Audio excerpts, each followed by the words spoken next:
सो hey guys, हम पिछले part में देखते हैं मिन्योंग जो पहले से असिस्टेंट थी समझ गई सीईओ चाहता है वो सेक्रेटरी की ड्यूटी भी उठा ले।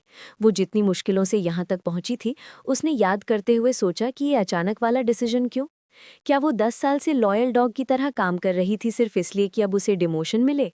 एक सनी और वार्म आफ्टरनून में आराम से सोफा पर बैठकर कॉफी एंजॉय करने का प्लान और परफेक्ट टाइम था, तभी दौड़ते कदमों की आवाज ने ये मोमेंट तोड़ दिया। तेई ने कदम पहचान लिए और अगले ही सेकंड मिन्योंग कमरे में घुस आई पूछती हुई क्या वो आराम का मजा ले रहा था, जिससे तेई और भी ज्यादा फ्यूल करने लगा। अपनी एम्बैरेसमेंट छुपाने के लिए उसने अपना माथा पकड़ लिया। सीन शिफ्ट होता है, मिन्योंग गहरी झुककर एग्जीक्यूटिव डायरेक्टर को उसके पर्सनल मैटर्स की वजह से बड़े डैमेज के लिए सिंसियर अपॉलॉजी देती है। तेई मानता है उसे माफी मांगने की आवश्यकता नहीं है। वो ये भी मानता है कि वो भी थोड़ा रिस्पॉन्सिबल है कि वो उसके पर्सनल मैटर में फंस गया। अब इस वीडियो की शुरुआत होती है। मिन क्योंग ने तुरंत कंफर्म किया कि कंस्ट्रक्शन कंपनी के साथ एक एक्सटर्नल मीटिंग है। ताई ने अरेंजमेंट को एक्नॉलेज करते हुए बोला कि प्लान के हिसाब से चले, जिस पर मिन क्योंग ने कहा कि वो कार बुला लेती है। एलिवेटर में चढ़ते वक्त ताई सोचों में खो गया। उसे लगा क्या इतना गहरा झुककर अपोलोजाइज करना जरूरी था। शायद वो सिर्फ प्रोफेशनलिज्म में कर रही थी। आखिर उसका काम ही था ऐसे सिचुएशंस हैंडल करना। उसने खुद को याद दिलाया कि कैंगमैन क्योंग का ख्याल रखना भी उसकी रिस्पॉन्सिबिलिटीज का पार्ट है। वो सिर्फ अपनी ड्यूटी निभा रही थी एज हिज सेक्रेटरी। जैसे ही एलिवेटर के डोर्स खुले, ताय अपनी ही सोचों में थोड़ा डिस्ट्रैक्टेड था। बाहर निकलते ही उसकी आंखों के सामने कैमरा फ्लैशेस चमक उठे। पैपराजी और रिपोर्टर्स उस पर टूट पड़े, क्वेश्चंस पूछते हुए, फोटोज लेते हुए। सडन कियोस से वो ओवरवेल्म्ड हो गया और उसे तेजी से नौजिया फील हुआ। जब वो गिरने ही वाला था, एक फेमिलियर वॉइस ने उसका नाम पुकारा। मिन युओंग की कंसर्न्ड वॉइस उस तक पहुंची जब वो कंट्रोल खो रहा था। उसने देखा कि ताई का फेस पेल हो गया था, ब्रीदिंग शैलो थी और वो क्लियरली नर्वस लग रहा था। उसे लगा शायद ये पैनिक अटैक हो सकता है। वो सोच रही थी कि रिपोर्टर्स इतने टाइम पर यहाँ क्यों आए जब वो मुश्किल से उसे सपोर्ट कर रही थी। तभी एक कार उनके बीच आकर रुकी और असिस्टेंट केम चोन ने अर्जेंटली कहा कि वो अंदर बैठें। कार में बैठते ही जब वो तेजी से निकले, मिन किवोंग ने पूछा कि क्या वो ठीक है। ताई एक भारी फीलिंग से घिरा हुआ था, सुनने में मुश्किल हो रही थी, ब्रेथ और हैवी हो गया और फिर वो मिन युओंग के लैब पर बेहोश हो गया। बेहोशी में उसके दिमाग में मेमोरीज फ्लैश हुई। कोई आवाज़ कह रही थी कि टीके ग्रुप उसका है और सबकी नज़र उस पर होती है। आर्टिकल्स, फोटोज, हेडलाइंस सब उसे याद आने लगे। उसकी डेली लाइफ हमेशा डिमांड करती थी परफेक्ट पोस्चर, कभी गार्ड डाउन नहीं करना, क्योंकि वो टीके के फ्यूचर का फेस था। एक फोटोग्राफर ने उसे स्माइल करने को बोला और एक और कैमरा फ्लैश चमका।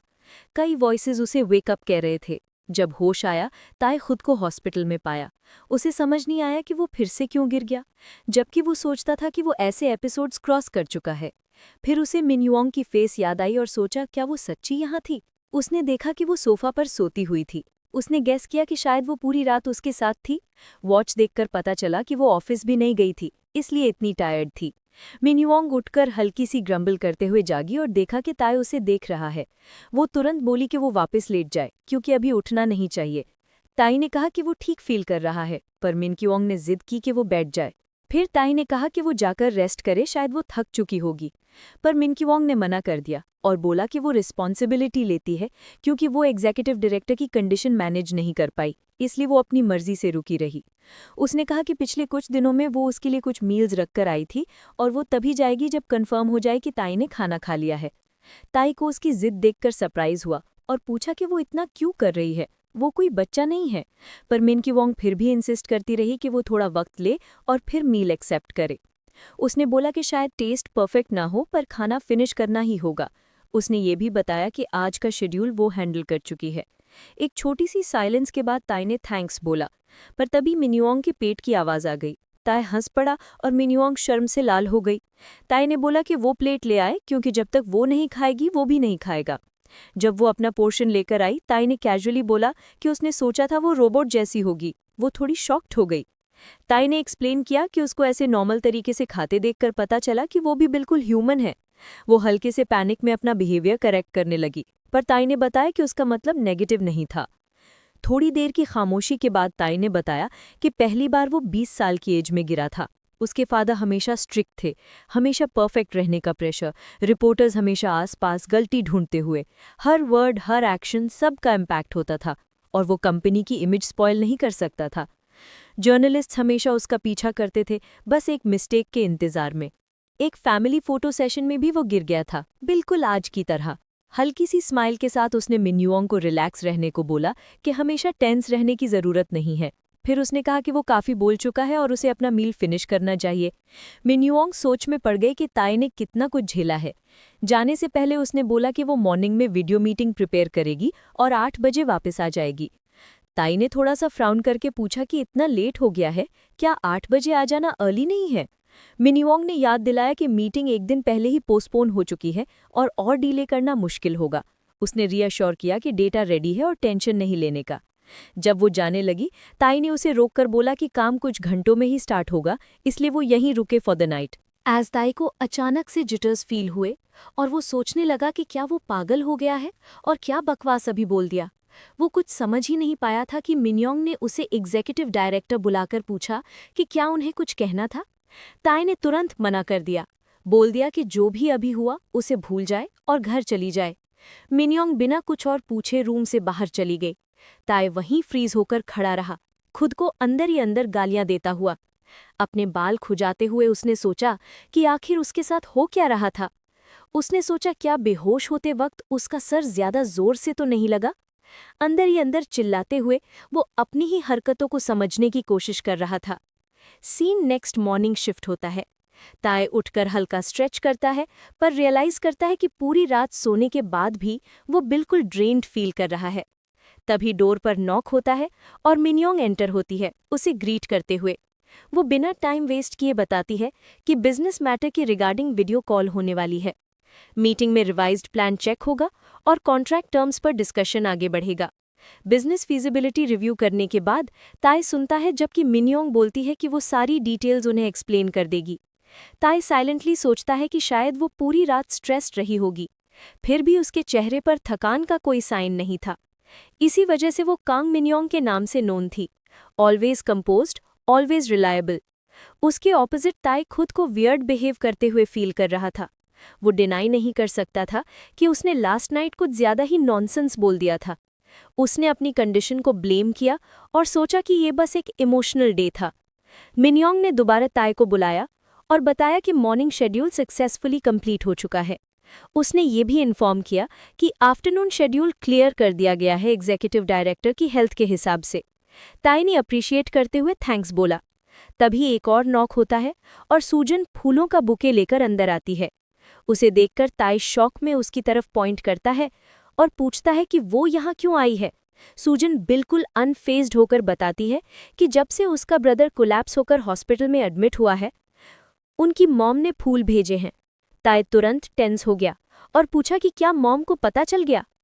सूजन ने मिस्चीवियस एक्सप्रेशन के साथ कंफर्म किया और बोला कि वो बड़ी मुश्किल में है क्योंकि मॉम तो यूएस तक गई उसके लिए मेडिसिन लेने। ये सुनकर ताई बिल्कुल स्पीचलेस हो गया। मिन्योंग ने ये सीन देखकर सोचा कि प्रॉब्लम्स के बावजूद फैमिली कनेक्शन होना अच्छा होता है। तभी सूजन मिन्योंग के पास गई, उसे कॉन्फिडेंटली असिस्टेंट मैनेजर कांग बुलाकर एड्रेस किया। मिन्योंग ने अपनी आइडेंटिटी कंफर्म की और पोलाइटली बोला कि वो एग्जीक्यूटिव डायरेक्टर की सेक्रेटरी है। सूजन खुशी से बोली कि वो पहले भी मिन्योंग से मिल चुकी है। उसने याद दिलाया कि मिन्योंग ने कंपनी के न्यू रिक्रूट कॉम्पिटिशन में फर्स्ट प्लेस जीता था और उसे इम्प्रेसिव बोला था। कॉम्प्लीमेंट सुनकर मिन्योंग थोड़ी एम्बैरस हो गई और बस बोला कि वो बस फ्लैटर्ड है। इससे पहले कॉन्वर्सेशन आगे बढ़ता, ताई ने बीच में बोलकर सूजन को एड्रेस किया और कहा कि अब उसके यहाँ रहने का कोई रीज़न नहीं है। उसने कहा कि वो नॉनसेंस बंद करे और यहाँ से जाए, पर सूजन ने उसकी बात इग्नोर कर दी। उसका हाथ पकड़कर पूछा कि प्रॉब्लम क्या है, उसने ऐसा क्या कर दिया। उसने ताई को साइड में बात करने को बोला।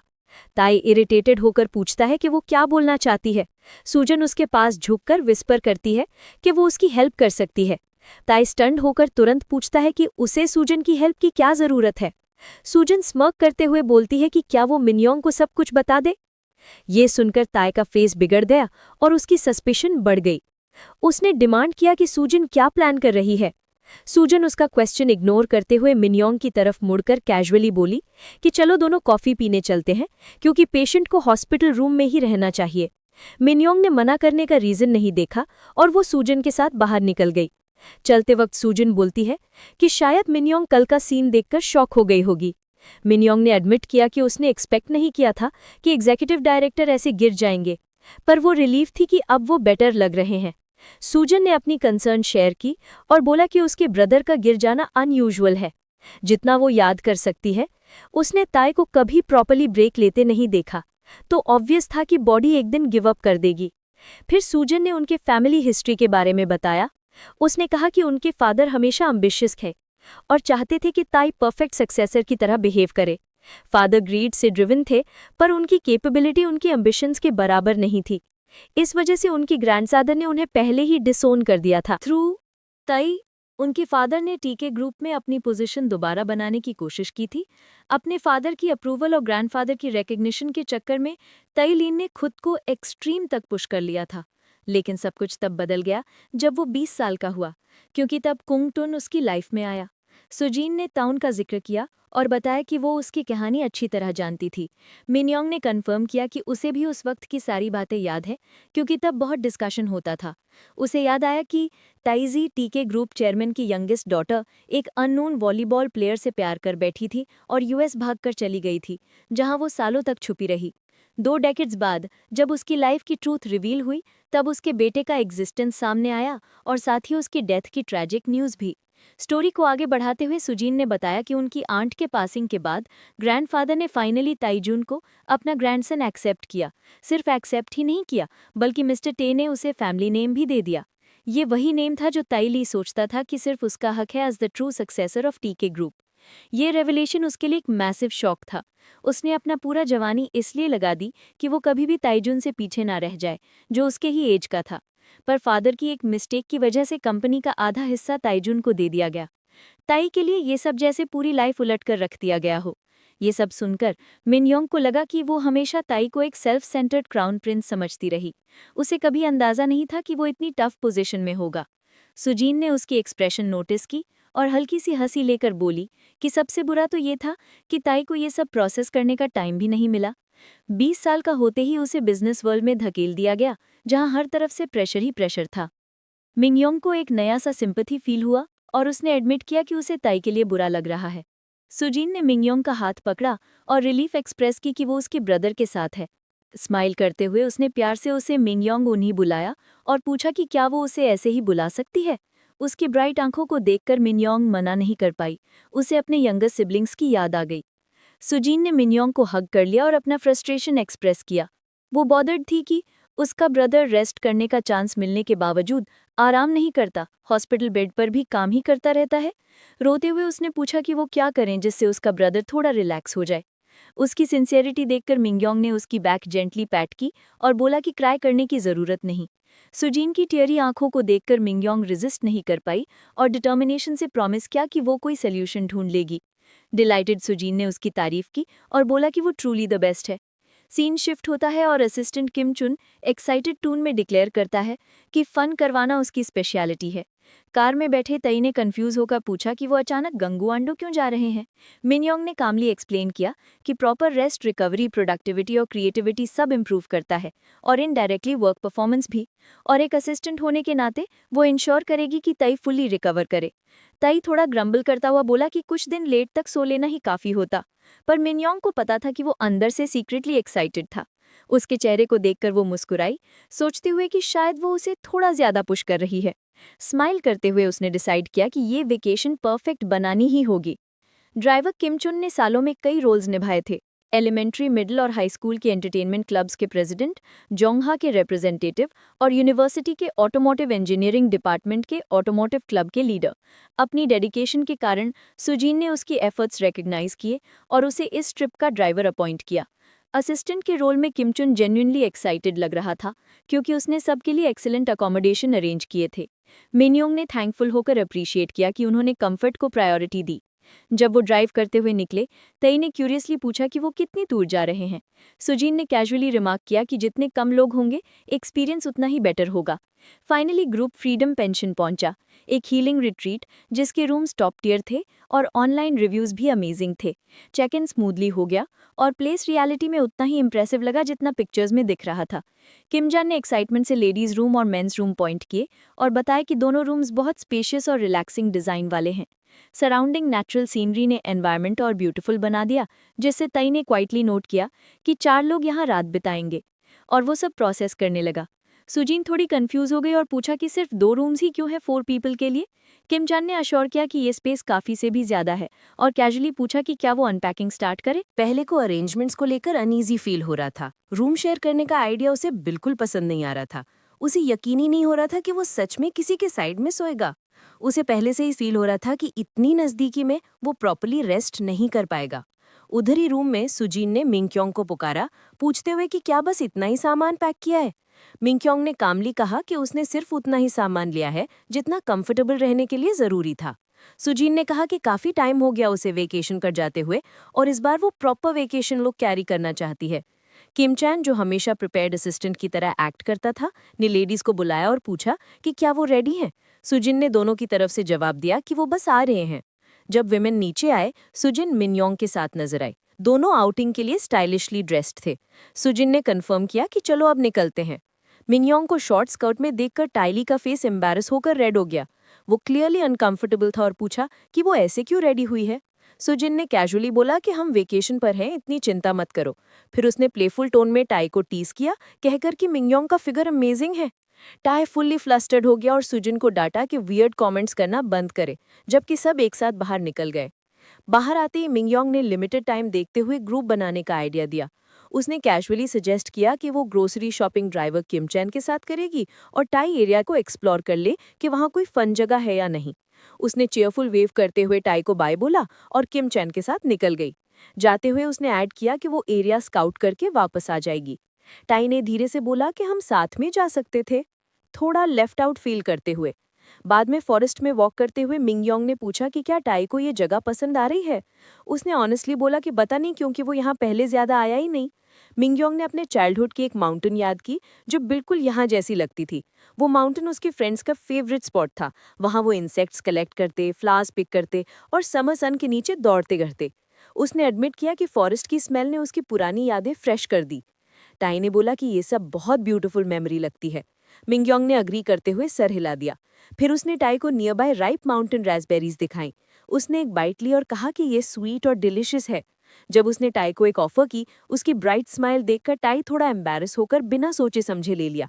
लेकिन एक सेकंड बाद उसका एक्सप्रेशन बिगड़ गया। उसने ब्रम्बल किया कि ये बिटर और एक्सट्रीमली सावर है। मिंगयोंग हंस पड़ी, समझते हुए कि उसने गलती से अनराइप वाली दे दी थी। उसके बाद दोनों ने काफी टाइम फॉरेस्ट एंजॉय किया और टाई ने उसके लिए एक फ्लावर रिंग भी बना दी। उसके साइड बैठकर टाई सोच रहा था कि उसने कभी ऐसा फील नहीं किया। मिंगयोंग उसे देखते हुए सोच रही थी कि उसने कभी एग्जीक्यूटिव डायरेक्टर को इतना रिलैक्स्ड एक्सप्रेशन के साथ नहीं देखा।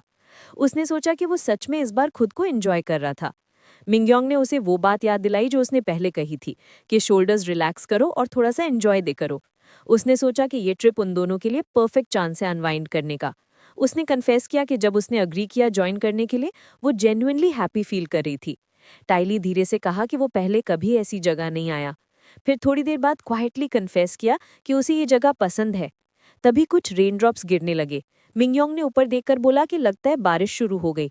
रेन जल्दी हैवी हो गया तो टाई ने सजेस्ट किया कि वापस चले। दोनों अग्री करके रन करने लगे। रास्ते में टाई को फील हुआ कि पाथ स्लिपरी हो गया है। उसने मिंगयोंग को वार्न किया कि संभल के चले। उसने हाँ बोला, पर क्लियरली स्लिपरी ग्राउंड पर स्ट्रगल कर रही थी। जब वो स्लिप होने वाली थी, टाई ने इंस्टिंक्टिवली उसे पकड़ लिया और बोला कि उसका हाथ पकड़ ले। उसने ग्रेटफुल टोन में थैंक यू कहा। ओपन फील्ड क्रॉस करते हुए टाई ने अंदर ही अंदर कर्स किया कि सब कंट्रोल से बाहर लग रहा था। समर नहीं था, फिर भी रेन इतनी हैवी क्यों हो रही थी उसे समझ नहीं आ रहा था। पर मिंगयोंग का हाथ पकड़कर वो रेन में रन करता रहा। रेन से भागता हुआ मिंगयोंग और टाई एक छोटे बस स्टॉप तक पहुंच गए। दोनों काफी ड्रेंच थे। टाई ने मिंगयोंग की तरफ देखा, नोटिसिंग कि वो कितनी सोक्ड हो चुकी थी। मिंगयोंग जैसे ही पलटी, उसने देखा कि टाई अपना अपर गारमेंट उतारकर उसे सोक ड्राई कर रहा है और फिर उसके शोल्डर्स पर रैप कर दिया। उसने मेंशन किया कि ड्राइवर किमचन थोड़ी देर में आ जाएगा और उसे गर्म रहने के लिए ये कपड़ा लगाए। इस जेस्चर से मिंगयोंग काफी टच फील कर रही थी। टाई का शर्ट उसके बॉडी से चिपका हुआ था और उसका फेस हल्का फ्लश्ड रेड लग रहा था। उसने सॉफ्टली रिमार्क किया कि तुम्हें ही लग रहा है जिसे गर्म रहने की जरूरत है। उसने अपना हाथ उसकी तरफ बढ़ाया और पूछा कि वो ठीक है ना। टाई ने अपना फेस साइड में कर लिया, क्लियरली एम्बैरेस्ड, और बोला कि वो बिल्कुल ठीक है। उसने ऐड किया कि शायद रनिंग की वजह से थोड़ा वार्म फील हो रहा होगा। मिन्योंग ने पॉइंट आउट किया कि उसका फेस तो पूरा रेड हो गया है। उसने अपना हाथ उठाकर उसके फॉरहेड पे रखा और बोला कि शायद उसे फीवर हो रहा है और कोल्ड हो गया तो प्रॉब्लम हो जाएगी। टाई सडन क्लोजनेस से फ्लस्टर हो गया और फिर से बोला कि वो ठीक है। मिन्योंग ने डिसएग्री किया, कहकर कि ऐसा बिल्कुल नहीं लग रहा। टाई को लग रहा था शायद कुछ उसे सिक फील कर रहा है, जैसे नोजिया या वॉमिटिंग आ रही हो। तभी एक कार स्क्रीच साउंड के साथ रुकती है और सूजन चिल्लाकर पूछती है कि तुम दोनों यहाँ इतने सोक्ड क्या कर रहे हो, जल्दी कार में बैठो। कार में आते ही उन्होंने एक्सप्लेन किया कि रेन अचानक स्टार्ट हो गई और फोकास्ट में भी नहीं थी। किसी ने रिमार्क किया कि ये डेफिनेटली एक सरप्राइज रेन होगी। सूजन ने पूछा कि तुम लोग इतनी दूर क्यों आ गए, जैसे सिचुएशन रैंडमली हो गई हो। कार आगे बढ़ी और स्पीड बम्प अनाउंस हुआ। उसी मोमेंट टाई का लेग एक्सीडेंटली मिन्योंग के लेग से ब्रश हो गया। टाई बहुत एम्बैरेस्ड फील कर रहा था, पर मिन्योंग कॉन्वर्सेशन में बिजी थी, उसने नोटिस ही नहीं किया। सीन शिफ्ट होता है होटल की तरफ, जहां टाई और मिन्योंग साथ में फूड प्रिपेयर कर रहे थे। टाई कभी कभी उसकी तरफ ग्लैंस कर लेता था। मीट ग्रिल करने के बाद वो क्वाइट हो गया, जबकि मिन्योंग सूजन के साथ टाइम स्पेंड करते हुए हंस रही थी। रात को टाई मून की तरफ देख रहा था, अपने हाथ में एक विदर्ड फ्लावर लिए। तभी पीछे से मिन्योंग उससे बुलाती है। वो स्टार्टल होकर फ्लावर को पॉकेट में छुपा लेता है। उसने बोला कि वो उसे ढूंढ रही थी और पूछा कि वो अकेला यहाँ क्या कर रहा है। उसने एक्सप्लेन किया कि वो बस थोड़ा फ्रेश एयर लेने आया था और दोनों साथ बैठ गए। मिन्योंग ने कहा कि उसने आज बहुत फन किया और उसे पता भी नहीं था कि उसे इस ब्रेक की कितनी ज़रूरत थी, क्योंकि वो नॉन स्टॉप काम कर रही थी। अब जब सब साथ एंजॉय कर रहे थे, उसे लगा कि वो बस आगे ही आगे बढ़ती गई बिना पीछे देखे। टाई ने पॉज करके एडमिट किया कि वो समझ सकता है। उसने कहा कि वो इतना इंटेंसली जी रहा था कि उसे लगता था शायद वो उसे पीछे खींच रहा हो। मिन्योंग ने कुछ सेकंड के साइलेंस के बाद डिसएग्री किया। उसने बताया कि जब वो यंग थी तो हर चीज़ में एक्सेल करती थी, क्योंकि वो स्मार्ट थी, स्टडीज़ में भी अच्छा किया और ग्रेजुएशन के तुरंत बाद काम शुरू कर दिया, क्योंकि फैमिली की फाइनेंशियल कंडीशन वीक थी। उसे लगता था वो बस ऐसे ही कंटिन्यूअसली आगे बढ़ सकती है। टाई ने रिस्पॉन्ड करते हुए कहा कि उसने वाकई बहुत अच्छा किया। मिन्योंग ने ऐड किया कि वो एग्जीक्यूटिव डायरेक्टर की असिस्टेंट होते हुए और भी बेटर परफॉर्म कर सकती है। उसने डिटर्मिनेशन के साथ कहा कि वो उसे टॉप तक पहुंचाने में फुल सपोर्ट देगी, उसके साथ रहेगी और अपना बेस्ट देगी। उसने प्रॉमिस किया कि वो अच्छे रिजल्ट्स देती रहेगी। टाई ने उसकी तरफ देखकर इनकरेज किया कि वो ऐसा करे, जिससे वो स्माइल करने लगी। रात को लेटर मिन्योंग का फोन रिंग हुआ। उसने बोला कि ये उसका फोन है और 1 मिनट रुकने को कहा। टाई ने बोला कि टेंशन मत लो, कॉल पिक कर लो। वो थोड़ा दूर जाकर कॉल रिसीव कर लेती है। टाई, जो वहां पास ही था, गलती से कॉन्वर्सेशन सुन लेता है। मिन्योंग ह्यानसोंग से कह रही थी कि वो काम कर रही है।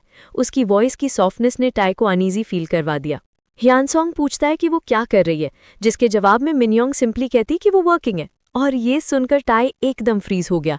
शी क्वाइटली विस्पर्स कि वो कंपनी के एक कॉलीग के साथ वर्कशॉप में आई है। इसके बाद टाई अपनी जगह से मूव हो जाता है।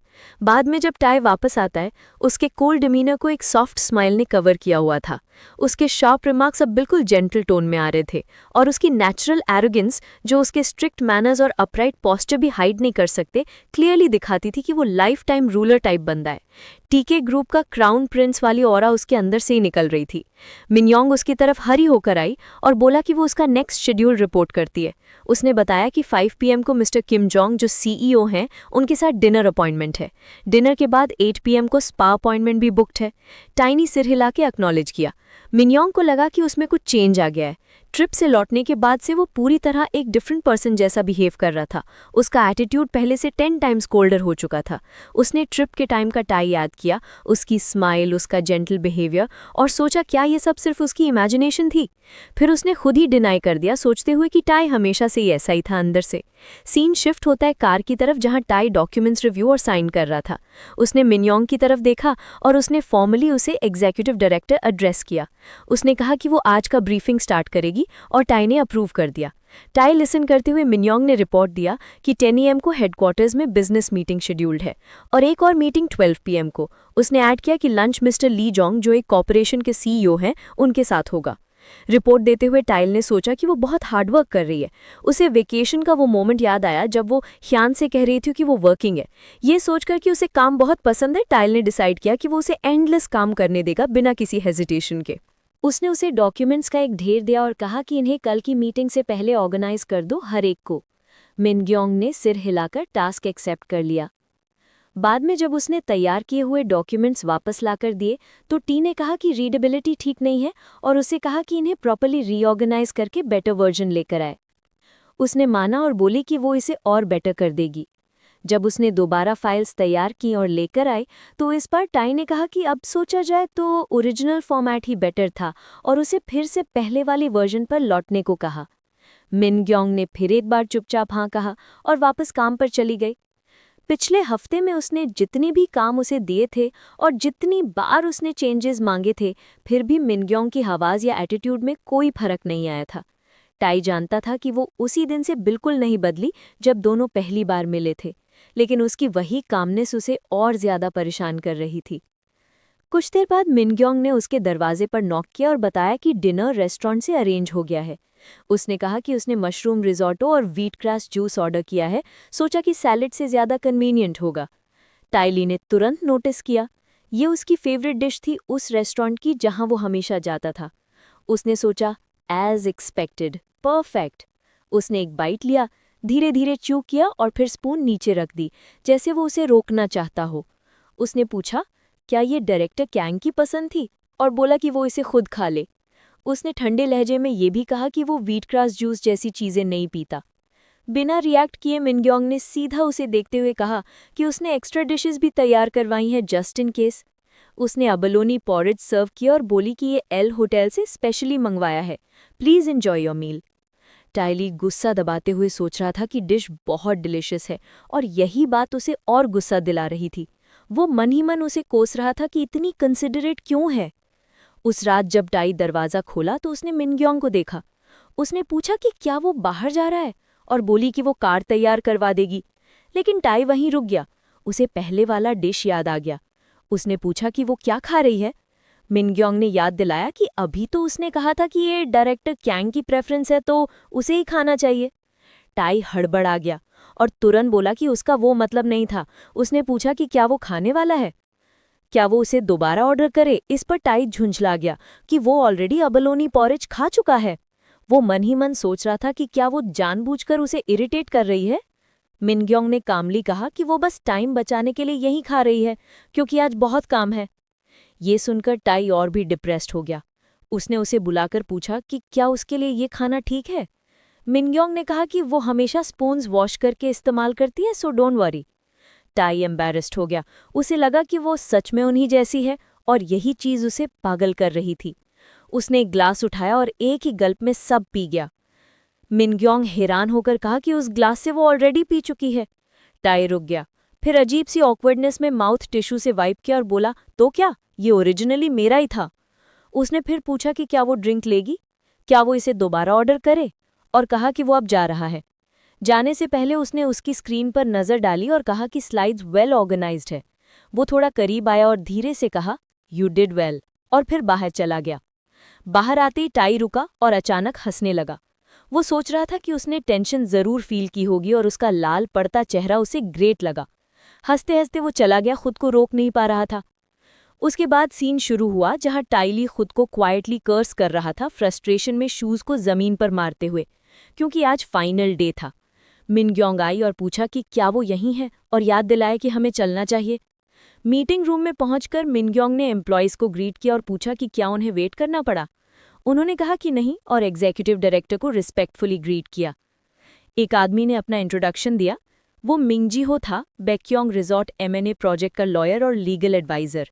दूसरे आदमी ने भी अपना इंट्रोडक्शन दिया, ली ह्यूएंग, लॉयर एट MNP। उसी समय टाइली ने ह्यूएंग को ग्रीट किया। वो हल्की मुस्कान के साथ बोला, nice to see you again, और ह्यूएंग ने भी पोलाइटली ग्रीट किया। वो वही इंसान था जिसे मिनग्योंग ह्यूएंग ओप्पा कहती है, अनलकी गाय। आज से ऑफिशियली ह्यूएंग टीके ग्रुप में स्टार्ट कर रहा था, बैक्योंग रिजॉर्ट एक्विजिशन और मर्जर प्रोजेक्ट में शामिल होकर, जो ऑलरेडी काफ़ी आगे बढ़ चुका था। इस प्रोजेक्ट के लिए रिजॉर्ट बिजनेस डिवीजन में एक टास्क फोर्स भी बनाया गया था। लेकिन जो बात टाई को सबसे ज़्यादा इरिटेट कर रही थी वो ये कि उसे उसी को क्यों भेजा गया। वो सोच रहा था, ऑफ ऑल लॉ फर्म्स क्यों वही वाली फर्म, और क्यों ह्यूएंग जैसे आदमी को इस प्रोजेक्ट में लगाया गया। उसे ये बात समझ नहीं आई और जितना वो इसके बारे में सोचता गया उतना ही ज्यादा अनॉयड महसूस करने लगा। थोड़ी देर बाद टावर में मिन्योंग अपनी यूजुअल रूटीन में लौट आई, टाइयू को रिपोर्ट करना और वेकेशन के बाद का हैवी वर्कलोड संभालना। उसने बिल्कुल भी कंप्लेन नहीं किया, चाहे काम में ड्रीमी वेकेशन के बाद का ह्यूज बैकलॉग हो, सेक्रेटेरियल टास्क की भागदौड़ हो या टीएफ टीम को सपोर्ट करना हो। कोई ब्रेक नहीं था, पर मिन्योंग खुद को मोटिवेट करती रही कि वो कांग मिन्योंग है और वो सब संभाल सकती है। टाइयू अपने डेस्क पर कैजुअली कीबोर्ड टाइप कर रहा था। उसे मिन्योंग का वो एग्जॉस्टेड सा एक्सप्रेशन याद आ गया। उसे लगा कि वो इन दिनों यूजुअल से ज्यादा थकी हुई लग रही है। वो सोचने लगा कि कहीं वो उस पर बहुत हार्श तो नहीं हो रहा, लेकिन फिर उसने खुद को याद दिलाया कि वो बॉस है, टास्क देना नॉर्मल है, शायद वो बस ओवर थिंकिंग कर रहा था। वो उठा और बाहर गया, लेकिन उसे मिन्योंग कहीं नहीं दिखी। उसने सोचा वो कहाँ गई होगी और उसके डेस्क की तरफ बढ़ा। उसकी चीजें इधर उधर बिखरी थीं, यूजुअल की तरह नीट नहीं थी। वो उस मेस को देखकर धीरे से बड़बड़ाया कि क्या वो ठीक से खाना भी खा रही है। उसने फ्रस्ट्रेशन में उसे फूल भी कह दिया और कहा कि अगर उसे मुश्किल हो रही थी तो उसे बता देना चाहिए था। फिर वो ऑफिस के दूसरे हिस्से में चला गया। कुछ एम्प्लॉयज उसे देखकर सरप्राइज्ड हो गए और पूछने लगे कि वो वहां कैसे आया। टाइयू ने कैजुअली कहा कि बस यूं ही चेक करने आया था। एम्प्लॉयज ने उसकी लीडरशिप की प्रेज की। उन्होंने कहा कि उसकी अटेंशन टू डिटेल ने टीम का मोराल बढ़ा दिया है और सेक्रेटरी मिन्योंग की वजह से सबको क्लियर मैसेजेस मिलते हैं। उन्होंने कहा कि मिन्योंग एक्सेप्शनल है, वो सब कुछ समझ जाती है, चाहे उसकी पर्सनल लाइफ कितनी भी बिजी क्यों ना हो। उन्होंने उसकी फास्ट वर्किंग और एफिशिएंसी की भी तारीफ की। टाइयू हल्का सा मुस्कुराया और अग्री किया। उसने कहा कि वो सेक्रेटरी के तौर पर बहुत अच्छा काम कर रही है। फिर उसने पूछा कि वो अभी कहाँ है। एक एम्प्लॉय ने बताया कि वो टीएफ टीम के साथ है। ये सुनकर टाइयू मुड़ा और उसका एक्सप्रेशन डार्क हो गया। उसे इरिटेशन हुई कि वो टीएफ टीम के साथ क्यों है। वो बिना कुछ बोले वहां से निकल गया। टीएफ टीम एरिया में ब्यक्योंग रिजॉर्ट M&A टास्क फोर्स काम में लगी हुई थी। मिन्योंग वहां ह्यूनोंग और मिन्हो के साथ काम कर रही थी। टाइयू ने अंदर झांका और तुरंत अनॉयड हो गया। तीनों एक दूसरे के साथ बहुत कंफर्टेबल लग रहे थे और ये बात उसे बिल्कुल पसंद नहीं आई। दरवाज़ा खोलते हुए उसने अंदर ही अंदर गाली दी। अंदर बैठे लोग उसे देखकर शॉक्ड रह गए। मिन्योंग ने तुरंत उसे ग्रीट किया और टाइयू ने पूछा कि क्या वो बिजी है। मिन्योंग ने कामली कहा कि वो बस डॉक्यूमेंट्स डिलीवर करके आई है। मिन्हो भी तुरंत कॉन्वर्सेशन में कूद पड़ा। उसने टाइयू को बताया कि मिन्योंग बहुत हेल्प कर रही है। उसने कहा कि उसने अर्लियर कुछ डॉक्यूमेंट्स मांगे थे और मिन्योंग ने फ्लॉलेस रिपोर्ट दे दी। ऑडिटर्स भी इम्प्रेस्ड हुए थे। उसने बताया कि उसकी वजह से उन्हें बहुत सपोर्ट मिला है। टाइयू ने माना कि असिस्टेंट मैनेजर कांग बहुत केपेबल है और वो अपनी सारी रिस्पॉन्सिबिलिटीज एफिशिएंटली संभालती है। फिर उसने पूछा कि ओवरसीज कंस्ट्रक्शन कॉन्ट्रैक्ट की स्टेटस कंपाइल हुई या नहीं और सऊदी एक्सपेंशन प्रोजेक्ट में कोई अपडेट है या नहीं। मिन्योंग ने बताया कि डेटा कलेक्ट हो चुका है और डिपार्टमेंट अपडेट पर काम कर रहा है। उसने वादा किया कि वो 3 बजे तक सब तैयार कर देगी। टाइयू ने थोड़ा भौं चढ़ाकर पूछा कि क्या उसे पता है प्रायोरिटी क्या है। मिन्योंग कुछ सेकंड रुकी और बोली कि वो इसे पूरा कर देगी। ह्यून ये सब चुपचाप देखता रहा। टाइयू ने ह्यून की तरफ देखा और उसे टोका। उसने कहा कि ऐसे काम ह्यून को ऑर्गेनाइज करने चाहिए, क्योंकि उसे इसी रीजन से हायर किया गया था। उसने थोड़ा तीखे अंदाज में पूछा कि क्या ट्रेडिंग डिपार्टमेंट की एग्जीक्यूटिव डायरेक्टर की सेक्रेटरी ह्यून की कोई फ्रेंड है। ह्यून थोड़ा शॉक्ड और एम्बैरेस्ड हुआ और माफी मांग ली। उसने माना कि वो केयरलेस था और इससे टाइयू को इनकन्वीनियंस हुई। टाइयू ने फिर से मिन्योंग की तरफ देखा। उसने पूछा कि वो उसके साथ क्यों नहीं चल रही, जिस पर मिन्योंग ने चुपचाप हामी भरी और टाइयू के पीछे चल दी। बाहर निकलते समय टाइयू ने मुस्कुराते हुए कहा कि सब अपना बेस्ट दें, लेकिन उसकी सेक्रेटरी से पंगा बिल्कुल न ले। दरवाज़ा बंद हुआ और ह्यून चुपचाप टाइयू और मिन्योंग को जाते हुए देखता रहा। सीन फ्लैशबैक में चला गया। अतीत में ह्यून सी और मिन्योंग साथ में घूम रहे थे। तीनों हंसते खेलते स्ट्रॉबेरीज तोड़ रहे थे। मिन्योंग का मुस्कुराता चेहरा ह्यून के नज़रों में बस गया था। वो जेन्युइनली बहुत खुश लग रही थी और ये देखकर ह्यून भी खुश हुआ। कॉलेज के दिनों में एक बार मिन्योंग ने ह्यून से उसकी मिलिट्री एनलिस्टमेंट के बारे में पूछा था। ह्यून ने बताया था कि वो अगले महीने के पहले हफ्ते में जा रहा है। वो हंसकर बोली थी कि उसके बिना वो स्कूल सर्वाइव नहीं कर पाएगी। ह्यून हंसकर बोला था कि वो जल्दी लौट आएगा और उसे बस उसका वेट करना होगा। मिन्योंग ने मुस्कुराकर अग्री किया था। सीन वापस प्रेजेंट में आ गया। टीके टाउन टावर के अंदर मिन्योंग ने टाइम देखा और लंबी सांस ली। लंच टाइम एक बार फिर से निकल चुका था। ट्रिप के बाद से टाइयू अपना पूरा ध्यान काम पर लगाए हुए था और हार्डली कोई ब्रेक ले रहा था। इस वजह से मिन्योंग भी काम में पूरी तरह डूब जाती थी। दिन रात का फर्क ही नहीं रहता था। फिर भी उसे लगा कि ये समय तब से बेहतर है जब टायू अपनी रिस्पॉन्सिबिलिटी से बचता था। कम से कम अब तो वो थोड़ा एफर्ट दिखा रहा था। वो छोटी सी रेस्टोरेंट वाली जगह की तरफ चली, कुछ खाने की उम्मीद में। उसका पेट जोर से ग्राउल हुआ और उसने मम्बल किया कि कुछ भी सिंपल चलेगा। लेकिन जैसे ही उसने शेल्फ की तरफ देखा, वो शॉक हो गई क्योंकि वो खाली था। लग रहा था कि टीके के ज्यादातर ऑफिस वर्कर्स भी ठीक से खाना नहीं खाते। उसे लगा सब एक जैसे ही हैं, काम में इतने बिजी कि केयर करने की फुर्सत ही नहीं। उसने सोचा कि उसे कुछ तो चाहिए जिससे थोड़ी एनर्जी आए।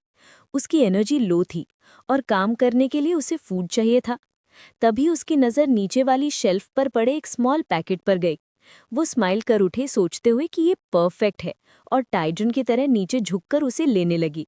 पर उसके ऊपर अचानक एक शैडो पड़ गई। जब उसने ऊपर देखा तो टा वहां खड़ा था, पूछ रहा था कि वो ऐसे स्क्वाट करके क्या कर रही है। वो एग्जीक्यूटिव डायरेक्टर को ब्रेक रूम में देखकर सरप्राइज हो गए। टाइले नीचे देखते हुए उस पैकेट के लिए बोला। मिंकियोंग ने कहा, ये ठीक है, पर फिर भी पैकेट उसे दे दिया। वो इसे लेकर काउंटर की तरफ चला गया। रिसेप्शनिस्ट ने कंफर्म किया कि उसकी कार्ड पेमेंट एक्सेप्ट हो गई है।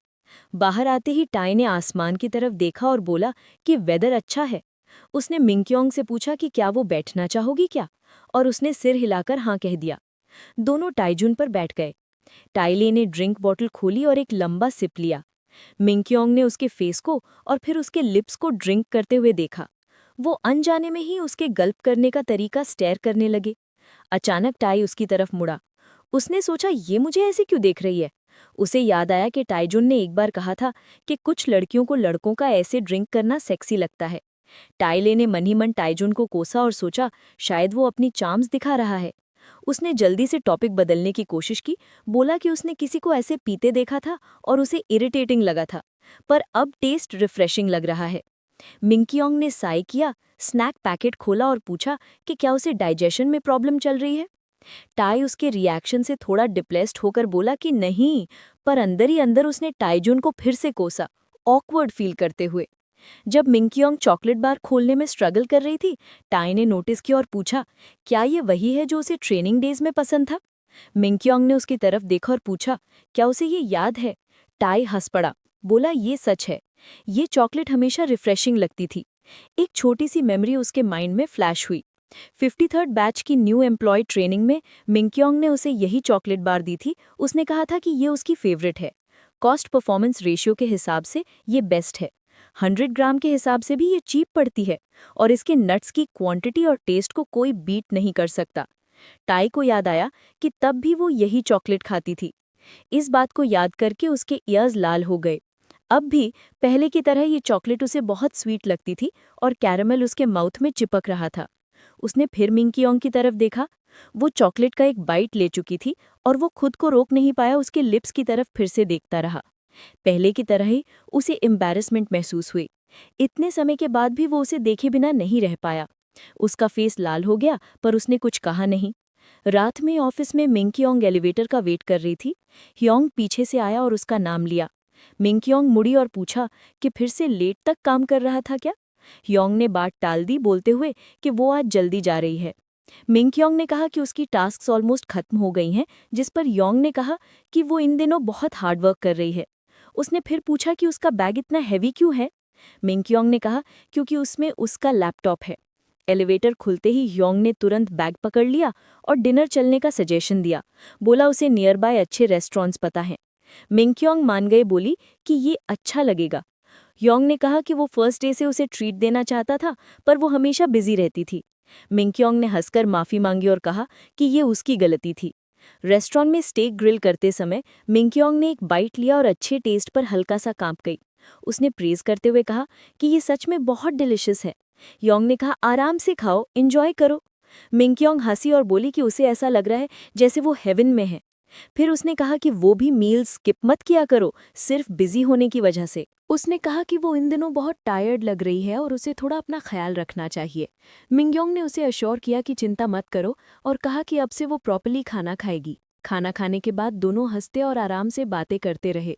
बाद में कार में बैठते समय मिनयोंग ने कहा कि उसे अगले दिन फिर काम पर जाना है। यॉन ने सिर हिलाकर कहा हाँ। मिनयोंग ने साय किया और बोली कि उसका घर जाने का बिल्कुल मन नहीं है।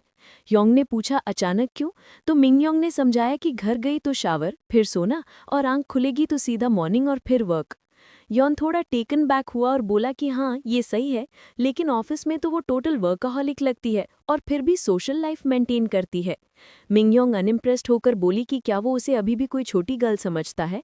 उसने याद दिलाया कि वो अपनी कंपनी में असिस्टेंट मैनेजर है। योनंग हंस पड़ा और बोला कि हाँ वो सच में बहुत ग्रो हो गई है। मिनयोंग ने पूछा कि उसका मतलब क्या है, तो यानंग ने कहा कि वो अपने काम में बहुत अच्छी है। टीएफ टीम लीडर ने भी उसकी काफी तारीफ की है। मिनयोंग ने थोड़ा सिर हिलाया, याद करते हुए कि उसे उस दिन की घटना के लिए अपोलोजाइज करना था। उसे उम्मीद नहीं थी कि एग्जीक्यूटिव डायरेक्टर इतना एंग्रीली रिएक्ट करेगा। उसने कहा कि उसे लगा यही उसका नॉर्मल एटीट्यूड है, पर उसने नहीं सोचा था कि वो ह्योनसोंग पर वैसे रिएक्ट करेगा। योंग ने मुस्कुराकर कहा कि गलती उसकी थी, पर मिनयोंग रुककर बोली कि नहीं, शायद कुछ और रीजन था। उसे याद आया कि डायरेक्टर ने उससे पूछा था कि उसका और योंग का रिलेशनशिप क्या है। उसने कहा था कि वो चाइल्डहुड फ्रेंड्स हैं, पर कहने के बाद ही रिग्रेट किया। डायरेक्टर का एक्सप्रेशन तुरंत बदल गया था और वो जेन्युइनली अपसेट लगा। मिनयोंग को लगा डायरेक्टर ने गलत समझ लिया कि योंग उसे पर्सनल रिलेशनशिप की वजह से हेल्प कर रहा है। वो उसकी बात समझती थी, पर सोच रही थी कि इतना एंग्री होना क्या जरूरी था। उसने फिर सोचा कि होटल में उस दिन कुछ और हुआ था क्या। यॉन को याद आया कि टाई ने उसकी रिस्ट पकड़ ली थी और कहा था कि उसे विश्वास नहीं कि यॉन मिनयोंग का बॉयफ्रेंड है, और पूछा था कि वो उसे उसके ओन रूम तक क्यों एस्कॉर्ट कर रहा है। उसे ये अजीब लगा था। यॉन ने पूछा था कि क्या डायरेक्टर खुद उसे एस्कॉर्ट करना चाहता है। फिर वो तुरंत चला गया और बोला कि उनके बीच कुछ भी नहीं है। जब वो होटल एलिवेटर पहुंचे, मिनयोंग काफी ड्रंक थी और भारी होकर योंग पर झुक गई। उसने किसी तरह उसे संभाला और कहा कि वो पूरी तरह आउट ऑफ इट है। मिनयोंग ड्रंक होते हुए रूम में चारों तरफ देखने लगी और बोली कि ये तो होटल वेकेशन जैसा लग रहा है। योंग ने उसे कहा कि ध्यान से गिर मत जाना। वो आगे लड़खड़ाई और योंग ने एक नज़र बेड की तरफ डाली। अचानक मिनयोंग ने उसे बुलाया और बोली कि वो अपना टॉप अनबटन नहीं कर पा रही, और पूछा कि क्या वो उसे उतारने में हेल्प कर सकता है। यॉन क्लियरली एम्बैरेस्ड हो गया और बोला कि वो ड्रंक है। जैसे ही उसने बटन्स में हेल्प की, उसे उसकी बेयर चेस्ट की एक झलक मिली और वो तुरंत शॉक में आंखें फेर कर देखने लगा। एग्जीक्यूटिव डायरेक्टर का फेस अचानक उसकी याद में आ गया और योनंग ने मन ही मन गाली दी। उसने मिनयोंग को डांटते हुए पूछा कि वो इतनी पीती क्यों है जब उसे पता है कि उसकी टॉलरेंस लो है। उसने पूछा कि क्या उसे अंदाजा है कि एक आदमी के सामने ऐसी हरकतें कितनी डेंजरस हो सकती हैं, और मिनयोंग कंफ्यूज्ड होकर पूछती रही कि क्या हुआ, जबकि वो शावर की तरफ चली गई। योनंग बेड के एज पर बैठा गालियां बड़बड़ाते हुए तस्लीम कर रहा था कि ये सब कितना डेंजरस हो सकता था। प्रेजेंट में यॉन ने इंसिस्ट किया कि कुछ भी नहीं हुआ था, तो मिनयोंग ने स्कॉफ किया और बोली कि अगर ऐसा है तो ठीक है।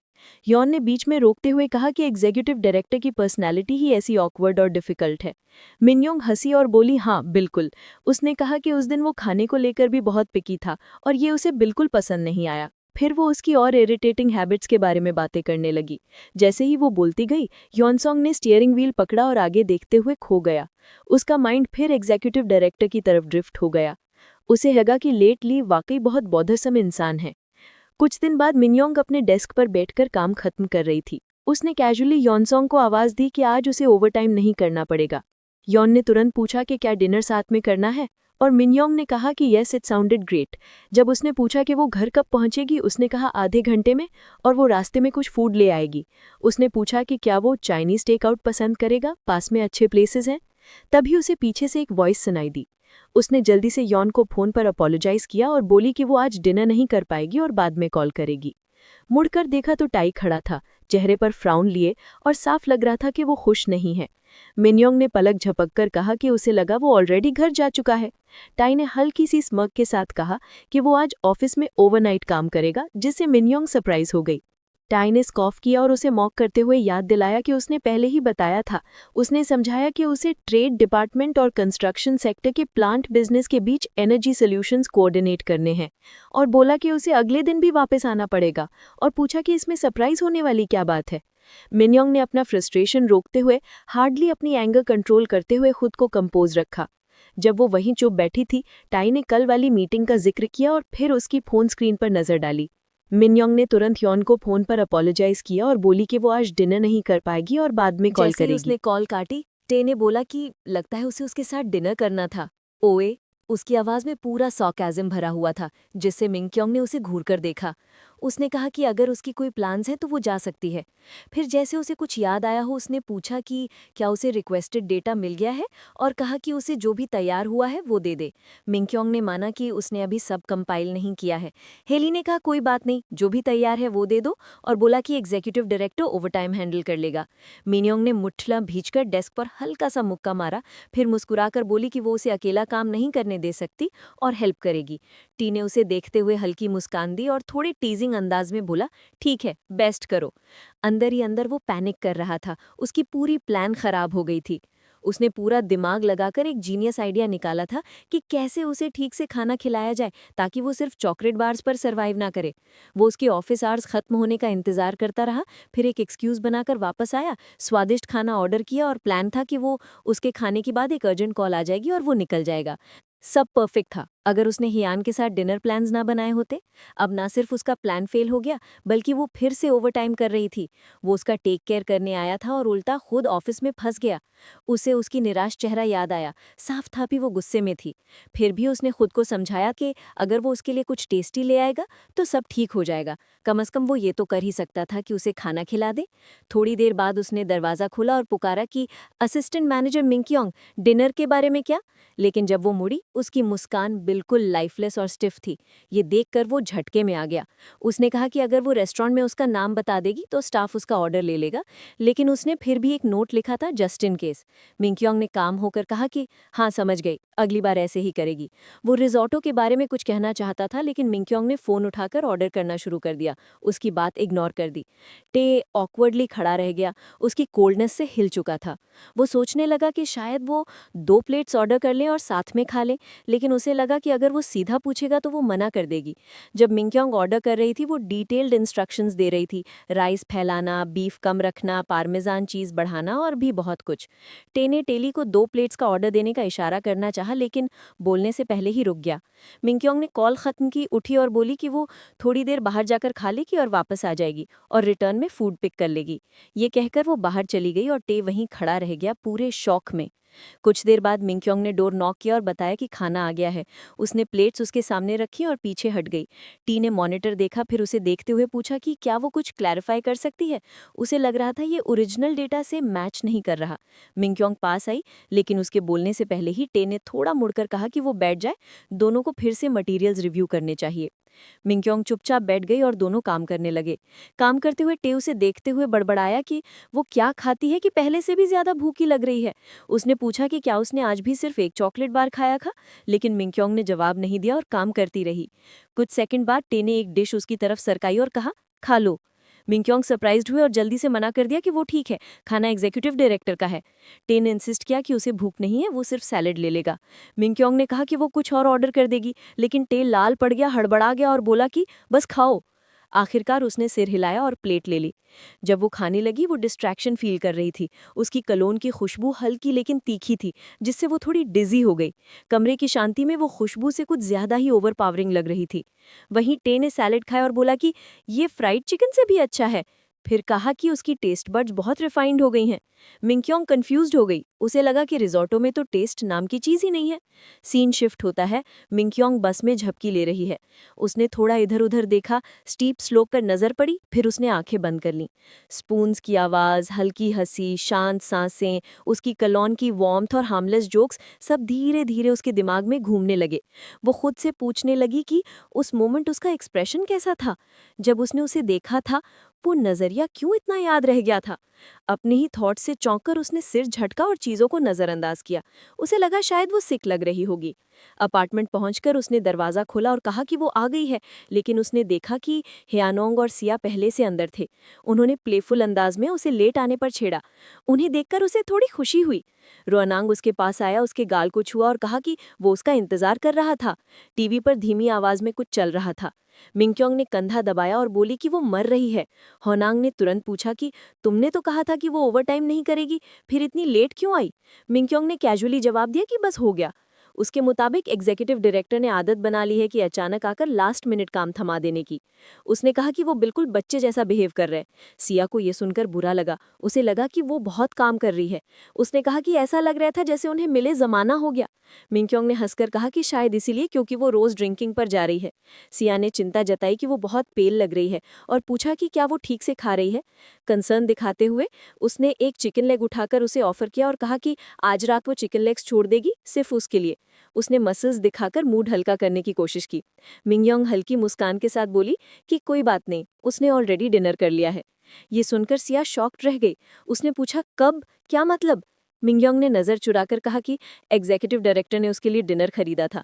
हियान ने भी सब सुन लिया था। सिया ने हैरानी से बात दोहराई, तुम दोनों अकेले? मिंक्योंग ने कोई जवाब नहीं दिया, बस कोला पीती रही। सिया ने सस्पिशियस नजरों से कहा कि कुछ गड़बड़ है।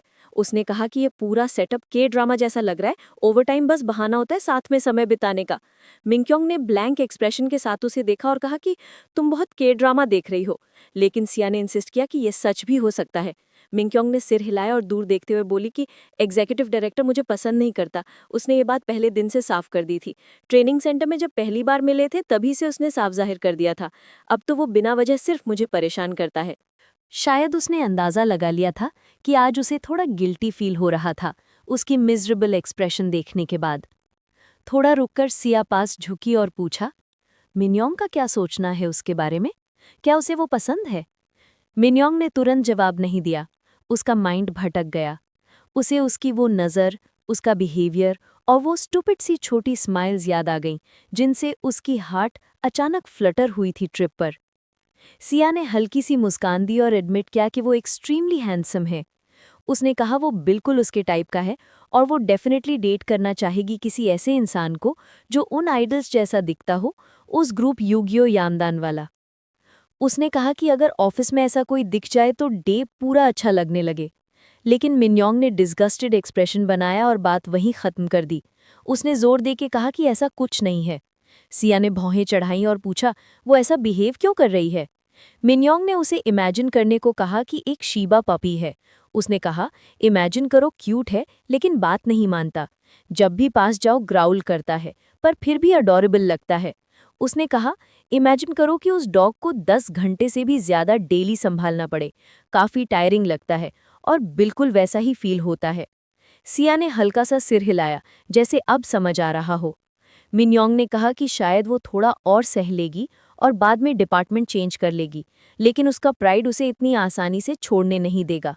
वो भागने वाली नहीं थी। उसने कहा, बस वेट कर लो, एक दिन उसे उसकी कैपेबिलिटी को रिकॉग्नाइज करना ही पड़ेगा।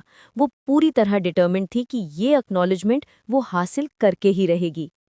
रात बढ़ती गई और ह्यून उठकर बोला कि उसे अब चलना चाहिए। उसने दोनों को गुड नाइट कहा और मिन्योंग को बताया कि वो उसे कल ऑफिस में मिलेगा। मिन्योंग ने ऑफर किया कि वो उसके साथ वॉक करेगी, कहते हुए कि उसका पेट थोड़ा खराब लग रहा है और उसे दवाई लेनी है। बाहर स्ट्रीट लाइट्स की सॉफ्ट रोशनी में ह्यून ने कहा कि 1 महीना हो गया कोरिया वापस आए हुए। मिन्योंग ने अग्री किया, कहते हुए कि टाइम कितना फास्ट निकल गया।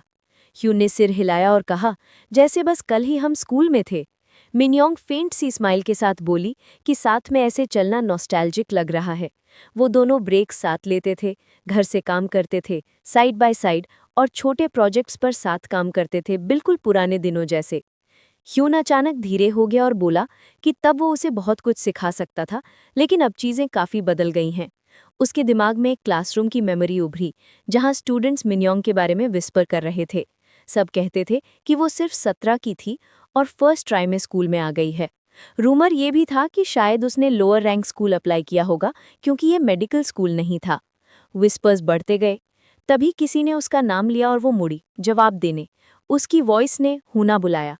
जब वो दोनों बाहर आए, मिन्योंग ने अपनी चिंता जताई। उसकी अभी तक कोई फ्रेंड्स नहीं बने थे और वो थोड़ा आइसोलेटेड फील कर रही थी, लेकिन वो खुश थी कि ह्यून उसके साथ था। ह्यून ने पूछा कि क्लासेस कैसी चल रही हैं, कहीं स्ट्रगल तो नहीं कर रही। मिन्योंग ने बताया कि वो कैलकुलस और लीनियर अलजेब्रा ले रही है और अभी तक टफ नहीं लग रहे। वो मैथमेटिकल स्टैटिस्टिक्स और रिग्रेशन एनालिसिस खुद पढ़ना शुरू कर चुकी है, जो उसे काफ़ी इंटरेस्टिंग लग रहा था। उसे फैसिनेटिंग लगता था कि रैंडम डेटा पैटर्न्स भी थ्योरम्स की तरह एक्सप्लेन हो जाते हैं। उसे अमेजिंग लगता था कि अनसर्टेनिटी भी लॉजिक से समझी जा सकती है। मल्टीवेरिएट एनालिसिस अभी समझ नहीं आ रहा था, लेकिन उसे पूरा भरोसा था कि ह्यून उसे सब सिखा देगा। ह्यून को उस पर प्राउड फील हुआ।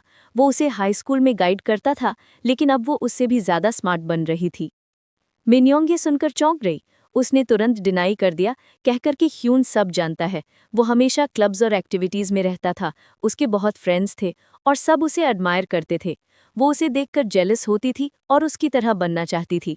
ह्यून ने उसके सिर पर हाथ फेरा, सोचते हुए कि वो कितनी क्यूट है। बाद में अपार्टमेंट में ह्यून की गर्लफ्रेंड उसके साथ थी। जब ह्यून निकलने लगा, उसकी गर्लफ्रेंड ने पूछा वो कहाँ जा रहा है। उसने रिप्लाई किया कि वो निकल रहा है। उसने जल्दी से समझाया कि उसे लगा था कि मिन्योंग ने खाना नहीं खाया होगा।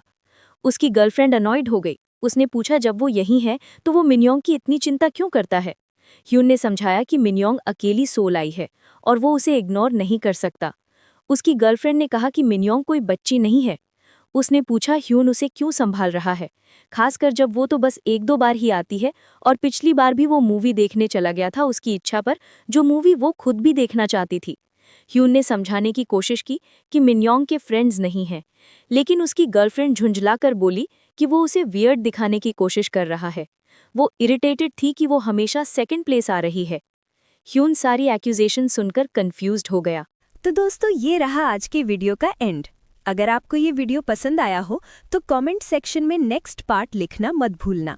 और हाँ, चैनल को सब्सक्राइब करो, बेल आइकन दबाओ और वीडियो को लाइक भी कर दो। Thank you for watching. मिलते हैं नेक्स्ट टाइम।